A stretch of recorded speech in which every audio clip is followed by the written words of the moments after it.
channel Tekon TV, sumber informasi pakar terpercaya. Kali ini kita akan berbincang bersama pakar desain interior, Bapak Nikolaus Abraham, yang berprofesi sebagai desain interior designer di Nikolaus Abraham Interior. Kami telah bergabung bersama Bapak Niko. Selamat siang Bapak Niko. Halo, selamat siang. Terima kasih telah meluangkan waktu Pak. Iya, terima kasih Pak telah meluangkan informasi untuk berbagi ilmunya bersama kami di sini. Ya. Pada kesempatan kali ini kita akan membahas seputar desain interior ya Pak ya. Pada masa pandemi ini banyak orang yang WFH Pak, work from home, di mana mereka bekerja dari rumah dengan suasana lingkungan yang di rumah begitu.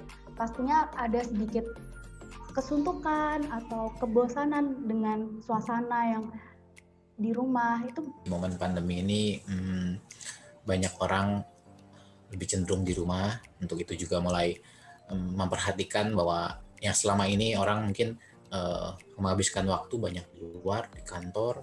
Ruangan mana, bagian mana yang perlu direnovasi di saat pandemi ini Pak, saat kita berpikir? Bicara soal kebutuhan tentu dilihat dari kebutuhan ruangan yang paling sering dipakai saat pandemi ini gitu. Misalkan lebih sering dikumpul di living room, bisa jadi dimulai dari situ, ataupun bisa dari study room kalau punya ruang khusus untuk work from home, atau misalkan bedroom karena lebih banyak di kamar. Jadi tahap pertama bisa dimulai dari kebutuhan ruangan yang paling sering digunakan. Sekali jawaban atas pertanyaan tentang renovasi bagian ruang mana, mungkin dari kita bisa mendapatkan gambaran dari jawaban kita akan beralih ke pertanyaan kedua. Untuk pertanyaan selanjutnya Pak, apakah harus ada perubahan di setiap sudut rumah ketika melakukan renovasi dengan budget yang minimal Pak? Mungkin background-nya dulu sebelum saya jawab. Orang melakukan renovasi biasanya tujuannya bisa ada beberapa tujuan. Misalkan satu, emang ada kebocoran atau kerusakan atau emang sangat urgent dilakukan seperti itu. Kedua, hanya mau upgrade ataupun mencari suasana yang lain. Nah, untuk itu bisa dipilah dari dua hal tersebut, karena akan sangat bergantung juga nanti dari budgetnya gitu. Misalkan kalau secara budget untuk bocor-bocor dan lain-lain, tentu itu yang harus diprioritaskan terlebih dahulu. Yang penting kelihatan rapi dan fungsinya berjalan dengan baik, maka dilihat budgetnya masih ada atau enggak, baru bisa upgrade lebih lagi untuk menambah elemen interior yang diperlukan. Namun hal kedua, misalkan bila hanya ingin mengganti suasana, menurut saya ada baiknya dimulai dari seperti yang saya jelaskan di poin pertama, bergantung juga dari perapihan dan penataan dengan apa yang ada terlebih dahulu. Jadi barang-barang perlu disortir lagi, apa yang dipakai atau enggak. Dari situ nanti saya akan tunjukkan dari beberapa foto untuk menyampaikan ide maksud saya ini. Jadi nomor satu menurut saya tetap perlu perapihan, penataan terlebih dahulu, sortir barang itu terlebih dahulu. Setelah itu kita akan bisa baru mulai melihat layoutnya apakah mau dipertahankan. Layout dalam arti adalah penataan elemen interiornya apakah akan sesuai yang sekarang ada ataukah mau dirubah lagi. Itu tentu akan perlu dipikirkan lagi, dalam arti kalau emang dengan elemen yang ada nggak perlu ditambah, itu kan sangat bisa mengurangi budget gitu. Jadi budget yang ada nanti bisa untuk lebih ke menambah wallpaper misalkan, atau mengganti lantai, atau menambahkan lampu gantung atau standing lamp atau lampu meja. Itu pun elemen interior yang bisa membedakan suasana ruangan menjadi baru gitu. Baik Pak. Jadi berarti memang ya. Nggak selalu harus 100% dirubah, nggak selalu gitu. Tapi jadi bisa dari elemen yang ada bisa dirubah secara layout. Karena elemen interior itu sangat banyak, bisa dari tata letak, dari pencahayaan, dari elemen interior itu sendiri, dari furniture yang ada, banyak sekali parameternya. Jadi nggak selalu semuanya harus dirubah pun. Gitu. Asal ketika dirapikan, ditata ulang, sistem storage-nya terlihat udah lebih rapi, tinggal kita tambahkan sedikit-sedikit hal yang untuk pemanis. Itu tentunya akan jadi sangat budget minimal. Oh ya, berarti memang harus melihat secara keseluruhan ya Pak, bagian mana yang harus dirubah, yang urgent, dan kita harus dilakukan surveinya lebih lanjut. Ya. Begitu. Secara keseluruhan dilihat lagi dan juga dibalikin lagi kepada kebutuhan masing-masing pengguna, karena seperti saya bilang penggunaan interior apalagi rumah itu sangat personal sekali. Pak, luar biasa sekali, kita sudah mendapatkan jawaban atas pertanyaan mengenai renovasi rumah. Lalu kita akan lanjut kepada pertanyaan berikutnya. Baik Pak, untuk pertanyaan selanjutnya, seperti apa Pak desain interior rumah yang homey dan nyaman untuk anggota keluarga? Bisa diberikan contoh atau berupa gambar Pak mungkin? Ini balik lagi juga seperti yang saya tadi bilang, interior rumah itu sangat personal banget karena taste orang beda-beda, style interior pun bisa sangat beragam sekali, apalagi sekarang zaman digital, bisa browsing kapan aja untuk mencari ide, mencari referensi dan lain-lain. Tentunya itu kesulitannya untuk menggabungkannya secara baik gitu kan. Tapi secara style, secara personal orang udah banyak referensi yang memperkaya pengetahuan orang akan interior. Jadi kategori interior rumah yang homey tentu akan jadi personal juga untuk tiap-tiap orang. Namun lebih dari itu, interior yang homey tentunya adalah interior yang rapi dan tertata dengan baik. Balik lagi saya bilang sortir barang yang tadi itu yang masih sering dipakai bisa dirapikan, jarang terpakai bisa disimpan di storage, yang tidak pernah dipakai lagi itu bisa disingkirkan dari rumah, bisa diberikan kepada orang lain. Dengan keberadaan yang rapi ini, itu udah mulai langkah pertama untuk menciptakan interior yang homey dan nyaman. Lalu lebih dari itu lagi, kalau saya boleh bilang,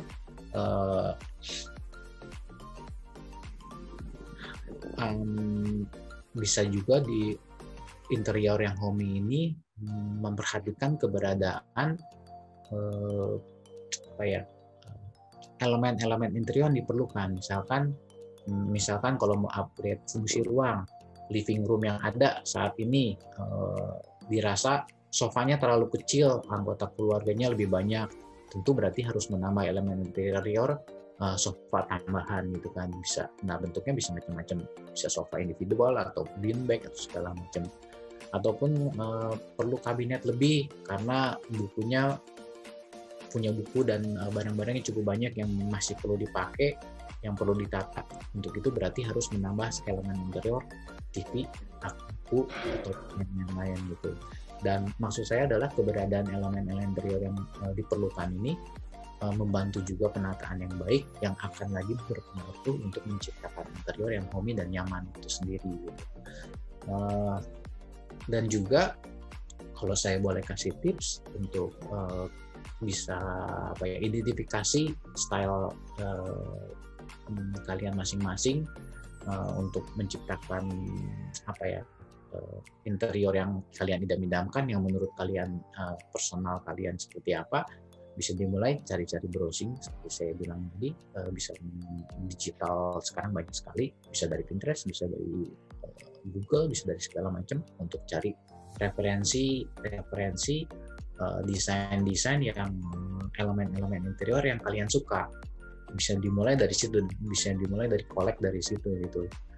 Ataupun misalkan pun seperti saya bilang tadi, kalau memang perlu ada elemen interior yang ditambah, misalkan untuk beli sofa atau beli karpet, beli apa, zaman sekarang bisa dibeli online dimanapun juga. ataupun bisa ada barang yang bisa dibikin secara sendiri, atau kita sekarang terkenal dengan DIY ya, do it yourself gitu. Banyak banget tutorial di YouTube juga untuk bikin pajangan interior yang DIY, yang do it yourself. Itu bisa jadi salah satu pertimbangan juga untuk mengisi interior, namun dengan budget yang lebih reasonable juga gitu.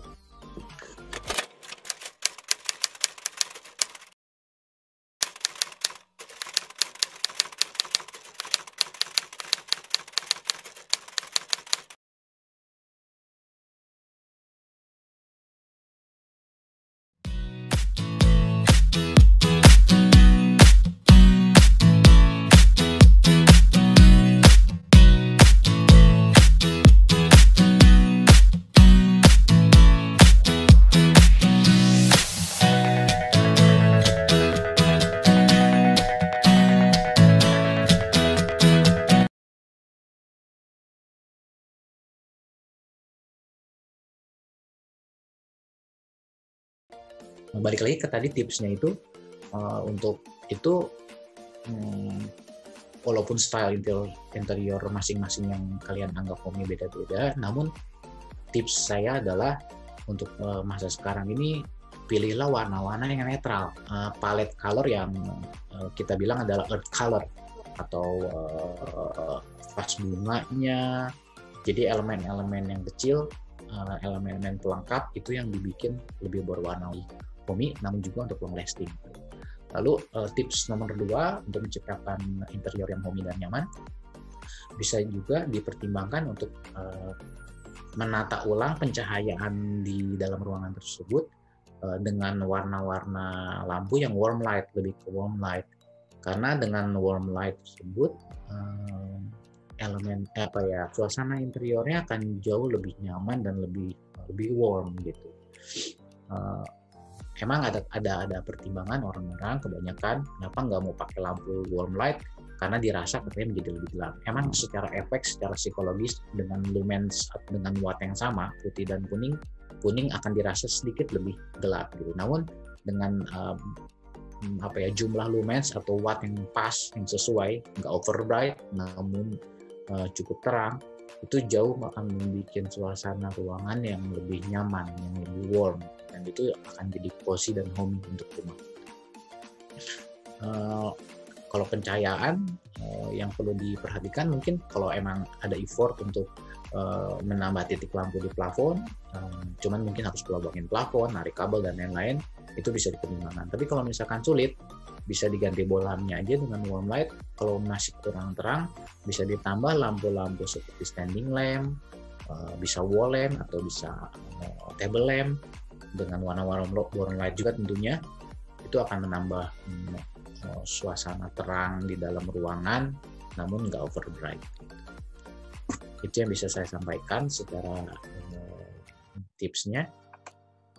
Ya, untuk tipsnya luar biasa sekali, karena kita sudah memahami tentang interior yang homey, tapi mungkin apakah ada contoh gambar, Pak? Gambar desain yang mungkin dari Pak Niko tentang interior rumah yang homey itu seperti apa? Dari Google, secara umum yang bisa saya pakai untuk menjelaskan. Bentar, saya share dulu. Saya boleh dikasih akses untuk share screen? Terlalu banyak effortnya untuk melakukan seperti ini dengan keadaan di rumah kalian ada. Color palette-nya pun dominan putih sebagai background-nya, kayu rendah kalau emang ada kayunya, lalu menggunakan jenis palette yang nyaman juga, yang rapi misalkan. Untuk ada rak seperti ini ya di brand store yang pada umumnya pun banyak kan untuk bisa beli rak SIM. Tapi di sini adalah penerangan masih diperlukan, ditata dengan baik. Itu yang sangat penting. Dan juga ini secara color background-nya dan yang cenderung aktif, warna netral, lampu warna kuning, kursi warna hijau. Kalau emang ada yang suka dengan warna-warni, bisa dilakukan seperti ini. nggak secara basic tetap warnanya itu kan jadi lebih mainstream juga. Berikutnya ini kalau yang suka stylenya lebih ada touch klasiknya atau American Classic, tapi simple American Classic ini bisa jadi pertimbangan seperti ini juga, dengan nambah tembok dikasih paneling simple. Ini juga contohnya yang ruangan touch-nya lebih modern, namun contoh ini penggunaan lantai parket sekarang banyak digunakan juga untuk bisa mendapat suasana ruang yang homey, yang cozy, bisa lebih warm efeknya. Namun alternatively kalau misalkan lantai kayu asli mungkin akan mahal, budget juga akan cukup tinggi. Alternatifnya adalah bisa menggunakan lantai motif kayu tapi dengan bahan vinil, itu akan bisa jauh lebih murah juga, namun efeknya akan bisa tetap lebih homey dan warm juga. Saya juga mau kasih lihat lagi di sini. Ini ada rak yang cukup tinggi, kelihatannya barangnya cukup banyak, namun dia bisa menata dengan lumayan rapi, tentunya menjadi efek yang baik untuk elemen interior keseluruhannya, jadi nggak kelihatan berantakan walaupun dia punya cukup barang yang lumayan banyak juga gitu. Ini pentingnya untuk sistem storage yang baik dan penataan yang baik.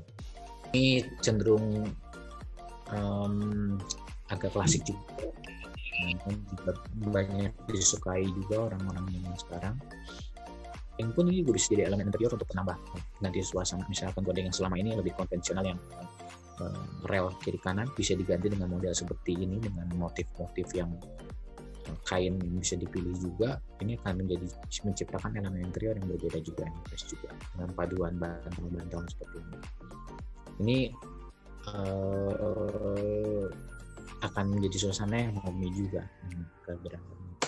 Nah, ini untuk kategori orang yang lebih suka yang kontras, yang lebih suka artistik, yang lebih suka lebih playful, bisa juga dengan yang cenderung lebih berani, bisa juga dengan background yang warna biru yang seperti ini juga. Walaupun warna biru ini maksudnya bukan dari bagian dari earth color banget, namun dia biru yang dipilih adalah biru yang lebih ke dusty blue, jadi ada efek warna abunya. Karena itu dia masih bisa masuk dengan elemen interior secara keseluruhan, nggak terlalu mencolok gitu. Saya nggak bisa menyebutkan brand ini, brand furniture ini banyak sekarang udah banyak dipakai, dan di kita di Indonesia ini udah dijual di umum juga. Ini bisa banyak didapat, bentuknya simple namun berfungsi dengan baik untuk penataan barang-barang seperti ini. Dan kalau ada barang-barang yang mungkin lebih banyak pernak-perniknya bisa disimpan dalam kotak seperti ini, sangat membantu juga. Dan ada ditambah sedikit elemen tanaman juga. Namun dia walaupun barang banyak, namun dia bisa tertata dengan rapi, maka bisa menciptakan ruangan yang rapi juga.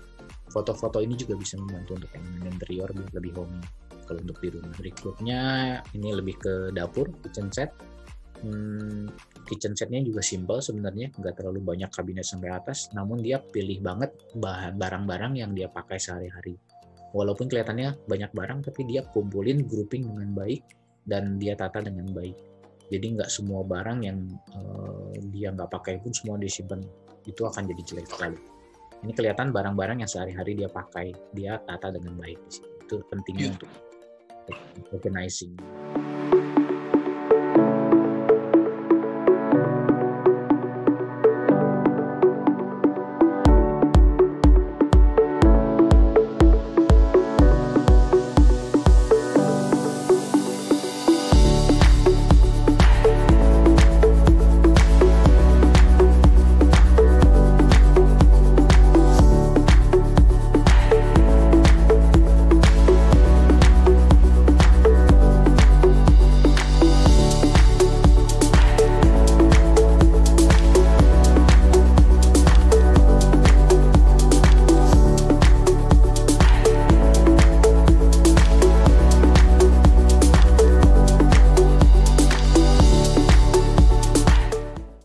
juga rak-rak yang ditata dengan rapi. Ini menciptakan suasana yang homey juga membantu. Ini masih kitchen set yang seperti saya bilang tadi, penataan yang rapi. Walaupun kecil, nggak begitu besar dapurnya, namun barang-barang yang dia jarang pakai semua disimpan di dalam kabinet, dan yang sehari-hari dipakai ya dia simpan di atas meja. Jadinya ini akan menciptakan ruangan interior yang homey dan nyaman gitu, dan cozy. Ini yang mau saya tampilkan adalah rak yang diperlukan seperti tadi, tertata dengan rapi, dan ditambahnya dengan elemen karpet seperti ini. Kalau karpet yang lebih kontras bisa menampilkan efek yang berbeda juga. Penambahan lampu standing lamp seperti ini juga selain membantu menerangi, juga membantu elemen interior. Tentu ini kalau suasana malam hari akan lebih terasa benar-benar bahwa lampu ini bikin create ambience banget. Ini kenapa saya tampilkan ini untuk lebih modern. Kalau dalam konteks ini lebih ke living room, akan sangat nyaman kalau punya sofa yang cukup besar, jadi bisa berinteraksi dengan keluarga dengan baik di dalam ruangan ini. Dan kalau dalam gaya minimalis, ruangan yang besar seperti ini nggak perlu semuanya diisi full, cukup dengan benda fungsional, sofa besar, coffee table besar, karpet, dan ruangan yang lebih lapang. Ini juga untuk orang yang senang lebih style dan keadaan rumah yang begini akan menjadi rumah yang cozy dan homey juga. Berikutnya ini juga masih modern minimalis. Penataan benda-benda yang ada, semuanya yang benda-benda diperlukan yang dipajang dan semuanya tertata dengan rapi. Itu kunci juga untuk menciptakan interior yang homey dan nyaman. Ini lebih cenderung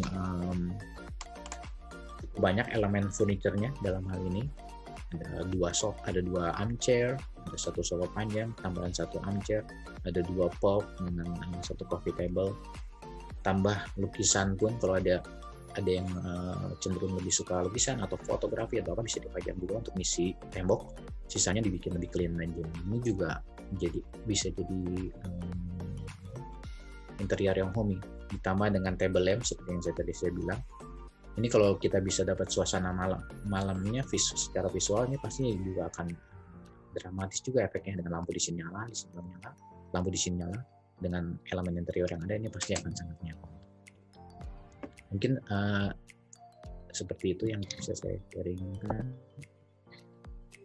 Luar biasa sekali tips dari Bapak Niko terkait desain interior yang homey. Mungkin bagi pasangan muda atau orang-orang yang sedang mendesain rumah bisa mendapatkan gambaran mengenai tips desain dari Bapak Niko. Lalu kita bisa ke pertanyaan selanjutnya. Oke. Tanaman bisa jadi elemen interior yang menambah suasana juga. Dan tingkat kenyamanan bisa bertambah juga dan lebih natural juga. Namun pada umumnya tiap orang beda-beda, dalam arti ada yang suka banget dengan tanaman dan mau effort untuk merawat tanaman hidup gitu. Apalagi tanaman interior, di dalam interior maksudnya, kadang perlu perawatan ekstra juga gitu. Kalau orang yang senang banget melakukan itu, tentu akan menjadi personal banget ruangan tersebut, karena akan ada tanaman-tanaman yang dirawat sendiri di situ kan.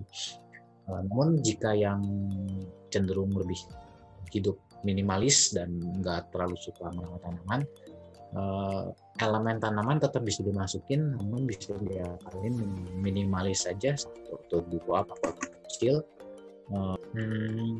Mungkin jawabannya adalah di perencanaan yang tepat sasaran dan matang ya.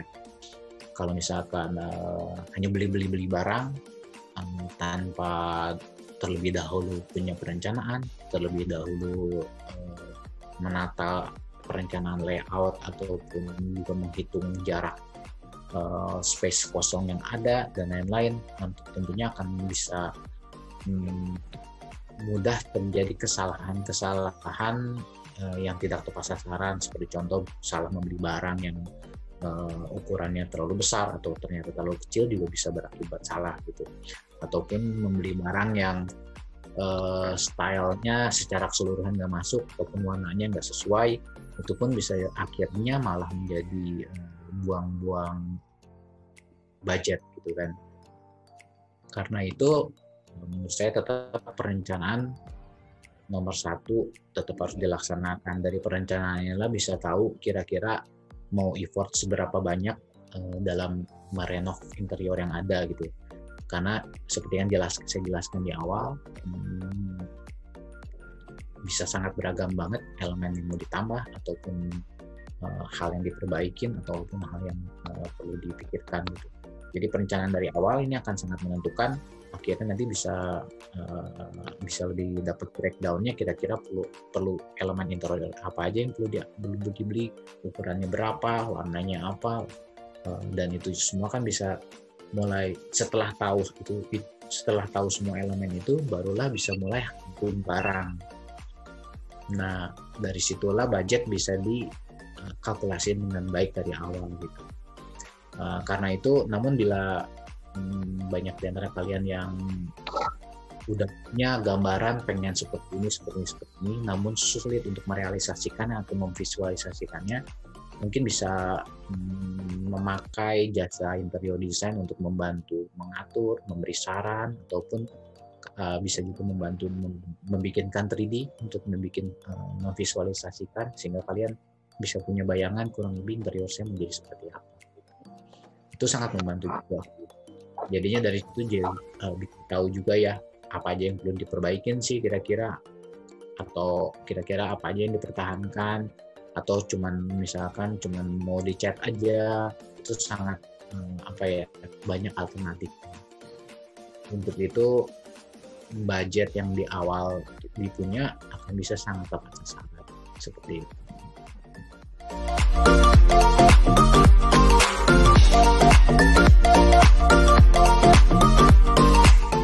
Masih telah menonton video ini, jangan lupa subscribe channel Tekon TV. Share video ini jika kamu mendapatkan manfaat darinya. Terima kasih.